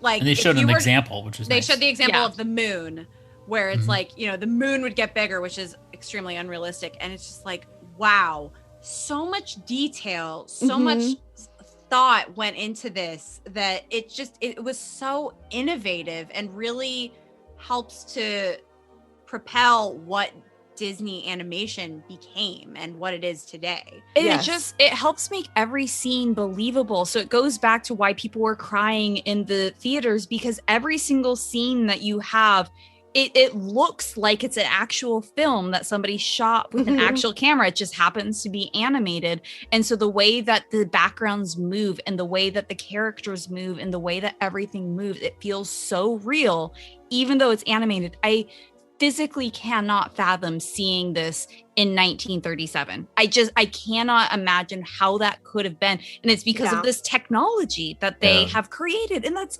amazing. It is to so create amazing. that just for this, really. Like the Great Train Robbery, right? When people were like with the train coming at the screen and like feeling it's going to come into the theater. Like, just think about how we felt with Toy Story when we first saw it. Thinking that looks so real. Exactly. And again, like with Walt's mentality that like the scenes were already done and he's like, nope, let's scrap this. I want the multiplane. Let's do it again. This is going to be awesome. And he went for it. Like, how cool. And he was right. And he was right. Yeah. So right. It paid off for sure. Yeah. And then we're getting into probably the best, worst part of... Okay, so Steven walked out of his office. I was watching it. I was like, he was like, do you want to watch a show tonight? I'm like, well, I'm going to watch this thing for the podcast. He's like, what is it? And I told him, he was like, well, I'm going to go into my office and play video games. So you have fun with that. But he came out to like get a snack, like as this was on. I was like, Steven, come here and watch this for just a second. He, like the first like 5 seconds played, he was like, well, I'm out. I mean, understandable. The first guy alone, when he started singing, and I'm like, this is like me singing. It was a version of Whistle While You Work, but it was all 1980s TV. I'm assuming they're all from TV. I mean, some of them, like, what's his name? Dennis Franz from NYPD Blue. Was NYPD Blue even on then? I don't know. Soleil Moon Frye. What's his name? Mr. Belvedere. Christopher Hewitt. Like, just all these, like, 80s sitcom stars. I think it was little children. Yeah, what was the boys' choir? Children. I did not know. I did not know everybody in there. There was like a few I recognized. I was like, I don't know who the rest my millennial ass was just like, what am I watching? I know. I wanted like little chyrons below telling me who right? Yeah, right. I was surprised that was surprising. And especially because they were only on this episode for that short little while doing this. And like, I think there's Gene Kassem. I don't know who this is, but I had to look it up. This female that was doing the whistling, that was like, everyone was so off key and not off key together. They were like off key in their own lands. Well, and it's okay to be off key, but like you have to make it seem a little bit more planned that like everyone's gonna sing this bad and that's fun and like look at this is so great. Look at these famous people singing so poorly. Don't worry, listeners. We're gonna play it right now. So, here we go. Whistle while you work. Put on that grin and start right in to whistle along. Just hum a merry tune.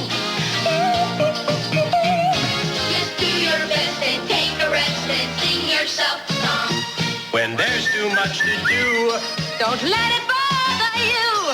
Forget your trouble, try to be just like a little chickadee. and whistle while you work. the thing about that was not only were they off key, is everyone was singing at a different tempo. Yeah. Why? Like, could you just like have like just something? Okay, go now. The musician inside of me died just a little bit, and it will never come back after watching that. I understand. I'm not a musician, and I cried. Like, I needed someone to. I needed a conductor. If this was happening today, just imagine the live tweeting that would be done, going on as it was. Well, I don't think they would ever do it that bad. I think if it was now, they would be too serious about it. So here's the thing. And those specials, they were never too serious. They did not take themselves too seriously. True. But I feel like if it was something like that now, everything would just be too serious. Like they would lose that charm of this like, we're just doing a special filmed here at Disneyland. Ariana Grande just belting it out perfectly. On a stage in front of the castle. Exactly. Lit, yeah. But they also have all of these Disney like crossover stars, like people who are actors on certain shows that can also sing. So they would have gotten those actors. Right. Like, Exactly. I can see the actors from High School Musical, the series doing this together and like having it be like a symphony of wonderful sound. Exactly. This was just, not wow, that. they didn't care. This was painful. Right. Painful. Yes. And then, they go to commercial break. After the commercial break, we go back to Jane Curtin talking to the magic mirror. And she's really pushing her agenda to end the dwarfs. I love that they brought up Sword in the Stone in this segment because it was so relevant at that time.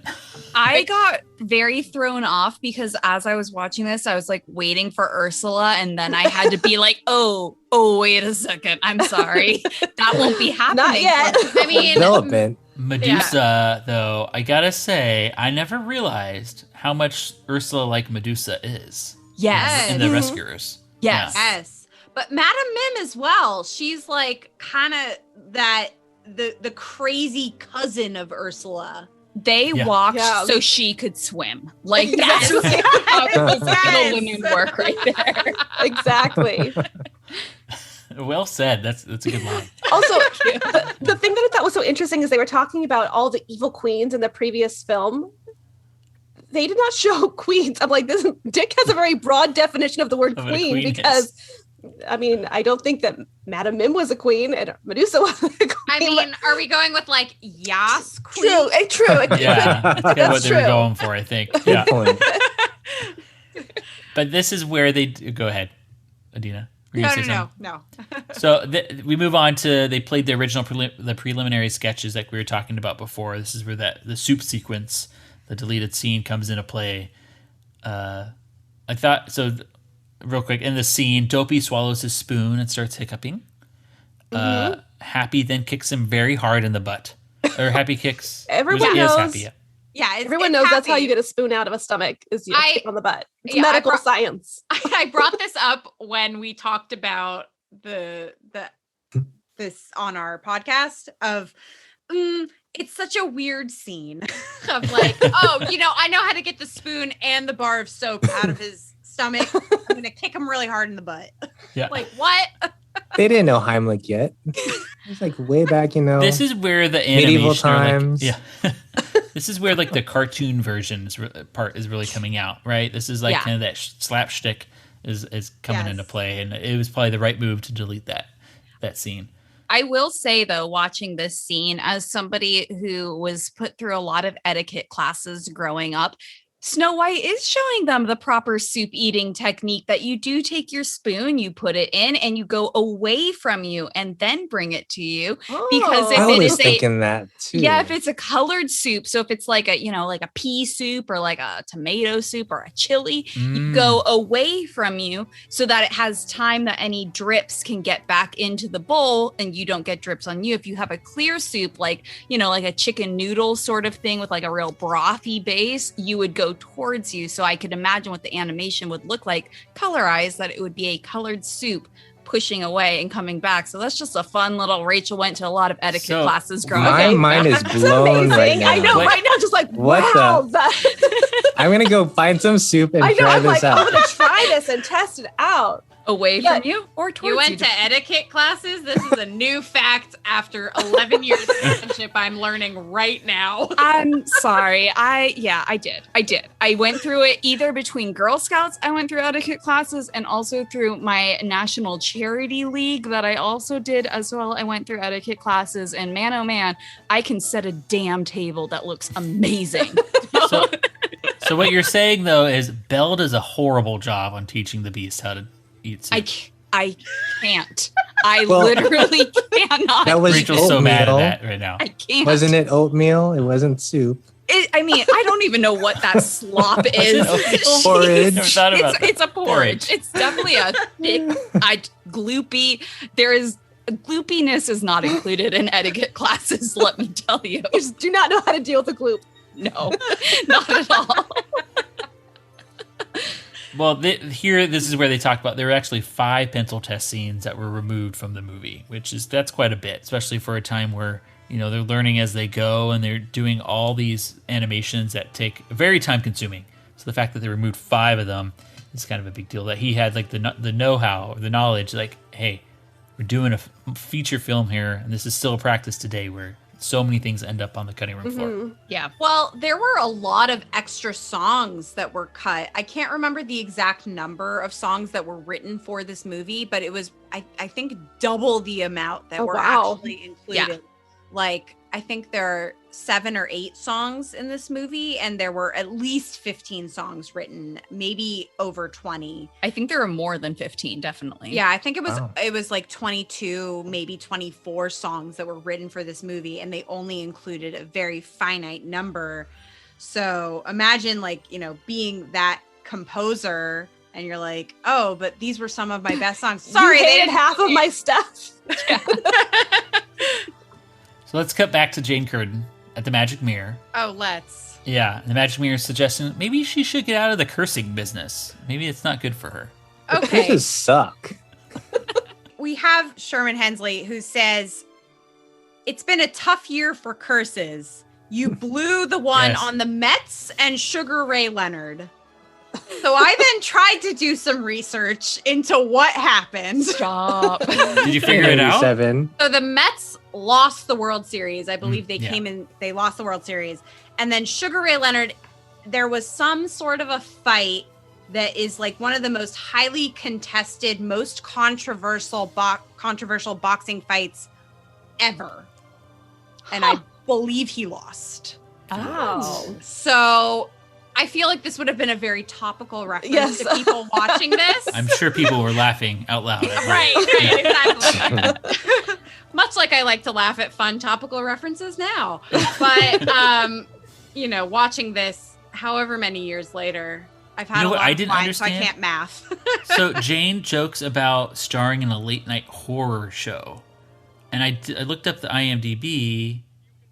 I didn't see a horror show that she's referencing. I feel like this is a dig at someone else. If anything, would be my guess. She's throwing some shade at some other comedic actress. Spill the tea, Jane. Right, Jane, give that to us. Give us that behind the scenes info. I was almost like, wait, did she have a really tough time with like SNL after she left, and that's what she was considering was a horror show? Oh, that would be also more tea. Joel's being I don't know where the tea is coming from, but I want it. And then Dick talks about how they're never too old to be young. They go to Pinocchio's exit area, which is far more constricted than it is today. There's more planters, and the walkways aren't quite as big as they are now. I put so many walls and planters. I just, this whole song, as someone who's about to turn 30, this song hits a little bit different as they're talking that you're never too old to be young. They're talking about your hair going gray or losing your hair at all. And I'm just, it hit a little differently. And I felt personally attacked by this song, I just have to say. Well, I would love to be almost just turning 30. Well, they talk about how the end of the chorus is "You're never too old to be young and gay." True. Which I was like, Happy Pride Month, Happy Pride Month. everybody. Happy Pride Month. but also not a word that would be used in current Disney status in that. Especially in the late 80s. Yeah. Right. It was very reminiscent of the time. Yeah. But I liked the song. It was a fun song. I thought it was nice. I mean, I feel like it definitely did not have the classic staying power of the other songs, which is probably why it didn't stick around. But it was a good song. It was still enjoyable, and of course, anytime that Dick Van Dyke sings, I'm ready. I mean, I'm there for it. So I am on board for any Dick Van Dyke song. And it's incredible how much, I mean, again, we go back to some history. They talk about the world premiere at Carthay Circle Theater in Los Angeles.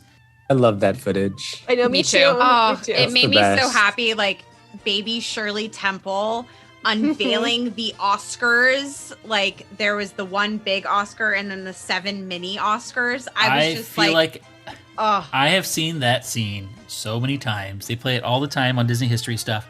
And I was so pissed because even though I've seen him say it 1,000 times, they didn't show it where he goes, "I'm so happy I think I'll bust," right? Yeah. And he puts his hand on his side, I think I'll bust. I'm like, what? How do you cut that out? That's the best part of the scene. Perhaps not appropriate for 1987 NBC. I loved this scene. I mean, we've been talking about this whole episode of Walt has a vision and Walt worked towards his vision, and to then see it all from his like perspective and to see that footage come to fruition. I teared up. I definitely teared up seeing this like footage at Carthay Circle, and it's just all of these things put together into like think about how hard those animators worked, how hard Walt worked, how hard everybody worked on all of this, and to see it come together. Yep, you can I teared up. You can see the pride on his face in every video clip that you see of him at Carthay, accepting his awards, even though they did cut out your favorite part, Joel. You can just see the pride on his face, and not in a way that was like, oh, I'm so surprised at this. Perfectly confident. I knew this was going to happen, but I'm still so full of pride for the work that we did and the product that we turned out, and the A plus effort that went into it, and it all came together to make really a masterpiece. Yeah, I will say though, the costumes like the Mickey Mouse, Minnie Mouse, Donald Duck, nightmare fuel. Yeah, Yes, I didn't. But they weren't charming at all. No, not even a little bit, Derick. Oh yeah, I'll give you that. No, Third graders could make a better costume. I think. Right? Yes. But everything else was beautiful and very emotional. Yes. I do wonder what Walt thought about those costumes, because like everything else was like top notch, right? But then like I don't think they knew any better though, because it's not like they had like the costumes like you have today anywhere. Right. So it's like kind of a new thing to have them out in their costumes from the movie, from an animated feel like film. He would have been like, okay, we can find a better way to do this, guys. It looked, we just don't do it. How about that? It looked to me like the very discount costumes you would see on Hollywood Boulevard. Like worse. Those are way better. Really? Like Hollywood Boulevard? I've seen them. Debatable. But yeah, that was the only part of this looking back sequence that I was uncomfortable with. Yeah, I mean, I could just imagine Walt like looking at them and being like, "Yeah, nailed it." Like, what was his thought? Like, did he really feel comfortable enough to run with it? I don't know. Maybe he was just of Mickey too busy Mouse, with not everything else. actually Mickey Mouse. Exactly. Well, can we talk about how beautiful the next scene is, though? Amazing. So they went all out with I this loved one. it. Yeah. They even got the fog. So this is at Snow White's grotto, and they even Dick is sitting in front of Snow White's grotto. It's beautiful with the lights in the trees. He's talking about first soundtrack released as an album for an animated film, and I think even any film, right? Yeah, For any film. Yeah, it was Oscar Wow, nominated. That's amazing. It's That huge. happened until then. Yeah, Incredible. and it's still an amazing soundtrack today. Yeah, we talked about how it kind of just, it's transcendent, and you hear that music from Snow White and you're just transported back, and that is the first instance of a soundtrack that really brings you into the movie and your first experience of seeing it. And it's just, all of the songs on this Snow White soundtrack are just so beautiful. Yeah. Yeah. Well, should we cue Linda Romstad? That we should. Yes. I looked up a little bit about Linda and her past Disney credits. If you're interested. Disney credits? Slightly. Okay. She had a guest appearance in episode 523 of The Muppet Show. Okay. Her rendition of You're No Good appeared in both the 1987 TV movie Down and Out with Donald Duck and the Walt Disney Anthology series episode Great Moments in Disney Animation during a segment involving Disney villains. Although the Betty Everett version was used instead of Linda's. Wow. I Love You for Sentimental Reasons was featured in a 1998 remake of The Parent Trap. Oh, That's right. Yes. She also played the singing voice of Peggy in the Young Indiana Jones Chronicles episode Young Indiana Jones and the Scandal of 1920. Wow. Oh. I tried to watch that series. Oh, gosh. I didn't get far. Someday I'm going to watch it. It's all on YouTube, surprisingly. But yeah. It's but those are Linda's Disney credits. interesting. Wow. Now you know. Thank you. Thank you. And this is where, so they have lights adorning the railing along Snow White's grotto all the way across. There's lights twinkling through the trees. It looks so beautiful. So Yeah. good. And then I they love had this version. the low fog going over the moat. I'm like, can we keep that like that all the time? Yes. You know? Yes. They do it for the Halloween parties. Let's just keep it all the time. Every night, just pump it in. And I love the faux grass that's going around the wishing well. I would love to have grass there. It was so cozy looking. And they had seating around the well. Yeah. Like Disney World has hub grass. Can we have like Grotto grass? Well, grotto grass. Yes. Yeah. Hashtag grotto grass. No, but it was a good rendition. And I thought it was kind of funny that I think she only said that someday my prince will come once, maybe twice, but really. I just thought it was beautiful, and it was a really nice way to end this special. Well, this whole special has been so silly. Like, I think silly is a really good word for it. It's endearing, but it's really silly. Mhm. And to end on such just a beautiful note, it rounded it out. It took all of those little crazy, we don't have an actual story here, but apparently Grumpy's retiring ? And it kind of makes you forget about all of that and focus more on what does make this movie so good. This song, this character of Snow White. I mean, she was amazing during this last little bit. I loved it so much. It really gave it like a good emotional note to end on. So you had that emotional punch that you needed to tie it all together and to make it, feel like Snow White, because it really has those emotional touches there as well. Somewhere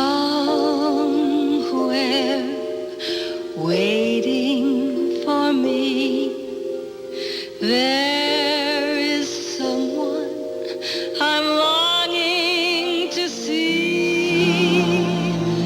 Day my prince will come.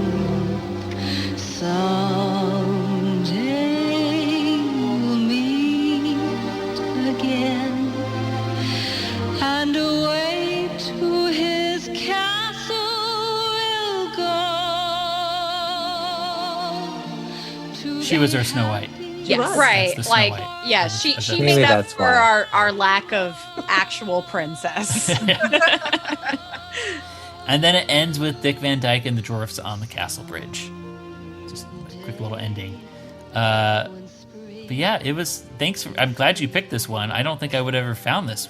I've looked up so many TV specials from Disney. I've never heard of this one. It was such a gem to randomly stumble upon when I was researching Snow White, the movie. I was just, I remember watching it, 6 months ago, and I was like, what is this? And then I very briefly mentioned it on our podcast. So I'm really glad we got to dive in deep. And that you got to experience it with us, because someone else needed to experience this with me. We definitely need, I think there's a place for this, for just more in the park specials. They don't need to be overproduced. Just classic, hey, we're walking through the park with a cheesy storyline that makes no sense. Give us a very loose plot. So great. Yeah. No, we'll overlook a lot. Like My favorite special is like the Disney sing-along where they're going through Disneyland Park. Oh yeah. And going to each of the different rides. Like I watched it this week with the boys. Yes, exactly. I will be showing that to my future children because it's so pure and wonderful. And I don't think anything like that has happened in a really long time. I just feel like these cheesy specials are really like, it comes down to the essence of what so many people who are true fans really like. I don't need to see all of how much money you could spend on a single special. I know you can spend all of the money in the world. I don't need to see that. I want you to walk me through the park so I can pretend I'm there because it's a pandemic. I can't be there right now. I need you to take me onto each ride and take me home. Let me feel like I'm at home. Take me home. That's all I want out of any Disney special that I watched. And this one did it. This one took me all around Disneyland. And so cheesy it is. Who cares? I got to see everything I want out of a special. That's awesome. Yeah. And I know that there's a behind the attraction that is coming to Disney Plus. I'm very excited. I'm so super excited. Yes. And I'll wait. I hope that there is some sort of that element of maybe not cheesiness, but just like wholesomeness. Yeah. That's the word I'm going to use. Yeah. That's good. That brings us back into these things that we love so much unashamedly. Like just it has a lot to live up to because pretty much everyone loved Imagineering Story, Yes. right? It was amazing. So good. So it's a lot to live up to, but I do like the attractions that they have chosen are attractions where it's not like because there's some things where I feel like they've overdone talking about the history of that you know attraction. it all, and Okay, we know this. I mean, if you've ever spent a little, even if you're a little bit into Disney, you've probably seen some of that history. So I do like the lineup that's coming. I'm looking forward to that. Yeah, definitely. But hey, thanks so much for coming on. I mean, it really was nice to finally have some guests on here, and perfect. It was a lot of fun. Perfect first two guests of the show. Thank you for having us. This was so much fun. This was, again, as someone, I had said at the beginning, as like an introverted person who like, I know Adina. Like, that's my friend. I have my person to come on, and like, you are all so welcoming, and it's so great to find people to talk about Disney with and to feel comfortable. So thank you for giving us something so fun to watch and talk about and feel not weird about being like, oh my gosh, let me tell you about how much I love Disney. And we're like, tell us more. It makes Give us your facts. It's so amazing. So I just want to thank all of you for letting us come on here because this has been so much fun. Oh, and I hope you guys come on again too. Definitely have to plan something else and come on. These are kind of our go-tos. Every once in a while, like let's watch some silly little TV special. I will watch any silly TV special that you throw my way. Awesome. Yes. Anytime. Yes. But it's nice to just like have someone and you guys who love Disney as much, and I'm going to use the word unashamedly. Yeah. Like just so proudly loving Disney as much as Rachel and I do. So thank you for having us be a part of this podcast. It's been so much fun. Absolutely. Yes. Oh, yeah. thank you. And before you go, can we remind people where they can find you? Yes. So you can follow us on Instagram at Disney ReWINEd. So DisneyReWINEd. We have a website, DisneyReWINEd.com. We have a Patreon. We have a Facebook page, and you can always just email us, DisneyReWINEd@gmail.com. I'm going to spell that one more time. Disney, DISNEY, Rewind, REWINED. And of course, listen to us on Spotify, Apple Podcasts, and anywhere else that you listen to podcasts as well.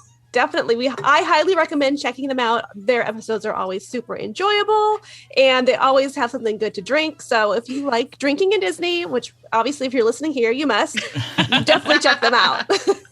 Awesome. Thank you so much.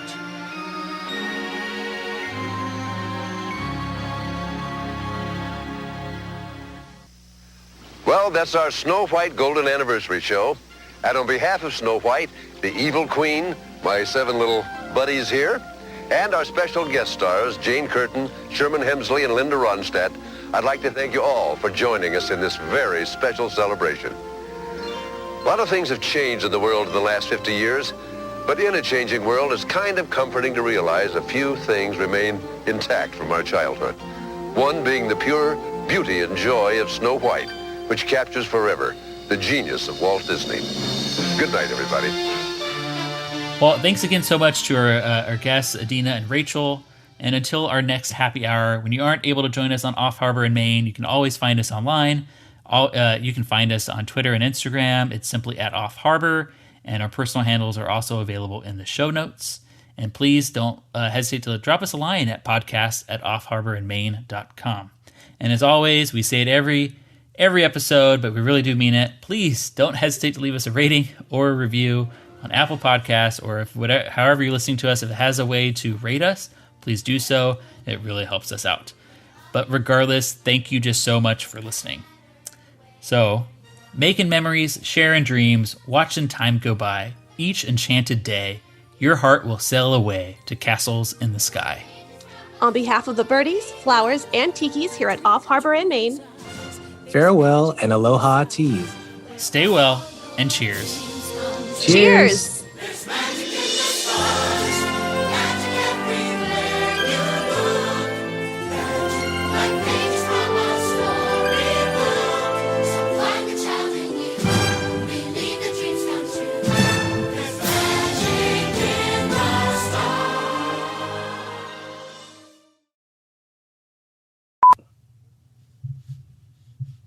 Okay. All right. And then I'm just... Derick, were you here when I was talking about kind of what we're doing here? Yeah, he was. I think so, yeah. Okay, cool. Did you listen? That's the thing. He has the notes, I know, because he knew what I was talking about, but I was confused by it. So he's got the notes up. He's ready to go. Am I going to say all 53 different Seven Dwarfs? That was Please do. I have some thoughts about those names. If you wrote them all down, go right ahead. Well, I copied and pasted them. I didn't write each one. The version that I found on YouTube did not have closed captioning, and I was very thrown off. Well, real quick. Hello. But you gotta count it. You have to count us down. I didn't know. There's like a cheers. I wasn't ready. And the cast looks well, this is where I get my notes messed up. Like the what? Looks stunning. I literally wrote cast looks stunning though. The cast looks stunning though. The castle. The castle looks stunning though. The castle looks incredible. I'm trying to think the lighting.